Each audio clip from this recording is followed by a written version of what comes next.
एक बड़ी अच्छी बात है कि तहव्वुर हुसैन राना को वापस लाया गया है, उसको तिहाड़ जेल में रखा गया है।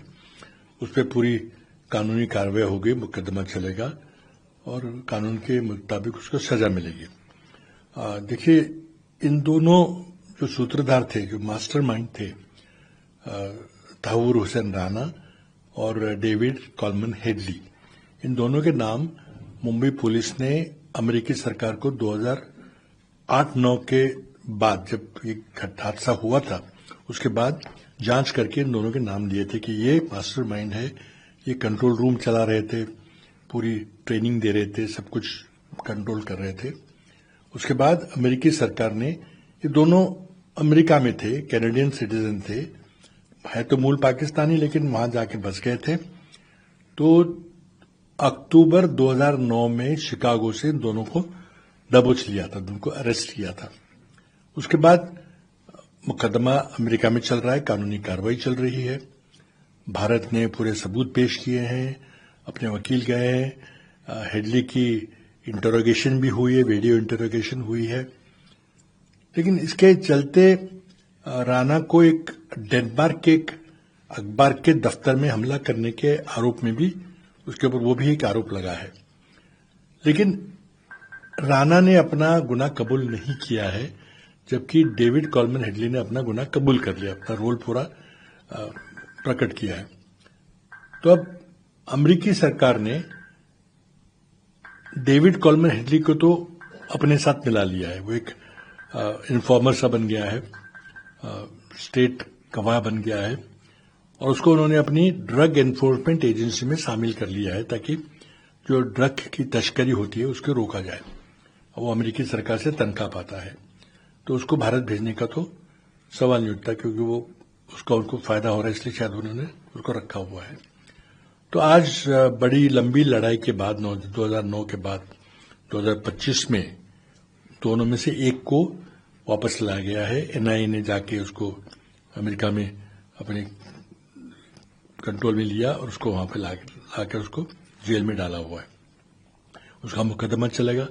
हमारी मांग है कि जिस तरह से अजमल कसाब के खिलाफ पूरे भारत के कानून के अंतर्गत जो पूरा मुकदमा चला है, कसाब को पूरा अपना बचाव करने का, अपने वकील देने का पूरा अधिकार था, उसने वकील दिए, उसको पूरा अपील करने का मौका मिला हाई कोर्ट में, फिर सुप्रीम कोर्ट में, उसके बाद उसको सजा हुई। तो इसी तरह से राणा का जब ट्रायल होगा, उसका जब मुकदमा चलेगा, तो इसी तरह से उसको पूरा कानूनी तरीके से अधिकार देकर उसको जो भी सजा हो उसको स्वीकार करना पड़ेगा। हमारे देश में कांगारू कोर्ट नहीं चलेगा है। एक हादसा हुआ है, उसने अंजाम दिया है, उसकी जिम्मेदारी तय करनी पड़ेगी और उसके तहत भारत के कानून के अनुसार उसको सजा करनी पड़ेगी, और मैं समझता हूं ये होगा। आज एनआईए और इंटेलिजेंस ब्यूरो, उन्होंने इसका चार्ज लिया है। मैं समझता हूं कि मुंबई पुलिस, जिसने कि क्राइम ब्रांच ने जो पहले से शुरुआत से इन्वेस्टिगेशन करके उनका जो नाम, जो सूत्रधार थे, जो मास्टरमाइंड थे, उनके नाम ढूंढे, उनको भी इस प्रक्रिया में शामिल करना चाहिए। अगर वो मुंबई भेजना चाहे तो मुंबई भेजे। मैं नहीं जानता कि मुंबई पुलिस ने क्या गुजारिश की है, लेकिन कानूनी तरीके से पूरी तरह से, क्योंकि दुनिया इस ट्रायल की तरफ देखेगी कि क्या भारत में कानून का राज है, रूल ऑफ लॉ है, या कुछ कैंगारू कोर्ट जैसा चलेगा यहाँ पे। तो जिस तरह से, जिस स्टैंडर्ड से अजमल कसाब का ट्रायल हुआ था, उसी स्टैंडर्ड के साथ भारत के कानून के अनुसार उसका ट्रायल हो। मैं बधाई देना चाहता हूं जो भी अफसरान, जो भी वकील, जो भी हमारे राजनीतिक इसमें इन्वॉल्व थे, उनको सभी को बधाई देना चाहूंगा। अब अमित शाह जी सारा क्रेडिट अपने आप ले रहे हैं और मोदी जी को क्रेडिट दे रहे हैं। ठीक है, अमित शाह जी मोदी की दिन भर पूजा करें, हमें कोई आपत्ति नहीं है, लेकिन मैं समझता हूं कि ये किसी एक को क्रेडिट देने के बजाय ये देश का क्रेडिट है, देश की कानून व्यवस्था का, जिनकी पुलिस एजेंसियों का क्रेडिट है, तो उनको देना चाहिए। तो अब हमारी जो इनकम्प्लीट काम है कि हेडली को भी लाया जाए, उसकी पूरी कोशिश करनी चाहिए। इस तरीके के दोबारा आतंकी हमले ना हो, तो इसके लिए सरकार को कैसे कदम उठाने चाहिए आपके हिसाब से? देखिए, सरकार करेगी, एनआईए करेगी, इंटेलिजेंस ब्यूरो करेगा, महाराष्ट्र क्राइम ब्रांच बहुत सारे कदम उठाएंगे ऐसी घटना न घटे। तो ये तो एक कानूनी प्रक्रिया चलती रहेगी। ये कोई प्रकट करना तो संभव नहीं है कि ये बताना कि आप ये करिए, ये पूछिए, वो अपने आप करेंगे। बड़े प्रोफेशनल हमारी लॉ एनफोर्समेंट एजेंसी वो अपना काम करेंगे। सर, क्या लगता है कि मुंबई पुलिस ने तोहर राणा का चार्ज लेना चाहिए जब सेंटर की अनाउंसमेंट? देखिए, दोनों मिलकर फैसला करेंगे। अगर एनआईए, जिसे हमने मुकदमा सौंपा था यूपीए सरकार के टाइम, क्योंकि ये बड़ी आतंकवादी घटना थी, तो एक स्टेट में सिर्फ ये इसका अंजाम नहीं था, इसे पूरे देश भर में इसके सारे फैले थे। तो इसलिए एनआईए को दिया गया। एनआईए को जांच कर रही है, एनआईए आगे कदम बढ़ाएगी। अगर महाराष्ट्र सरकार को राणा का चार्ज चाहिए तो महाराष्ट्र सरकार अपनी गुजारिश भेजेगी सरकार के पास, जो भी फैसला करेंगे सही है।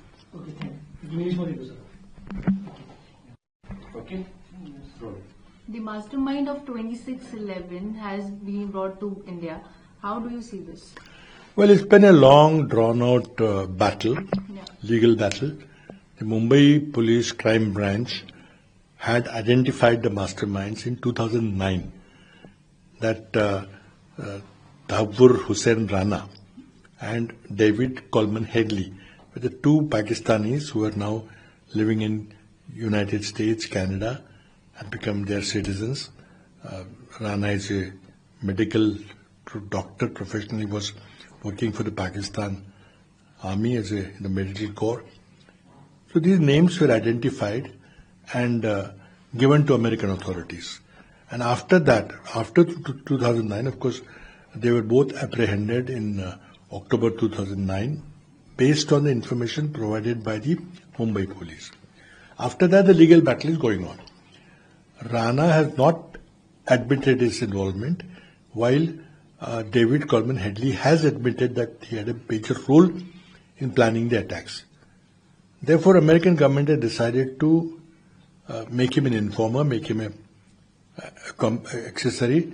He has agreed to help the American government against the drug trade, and he is now on the American payroll.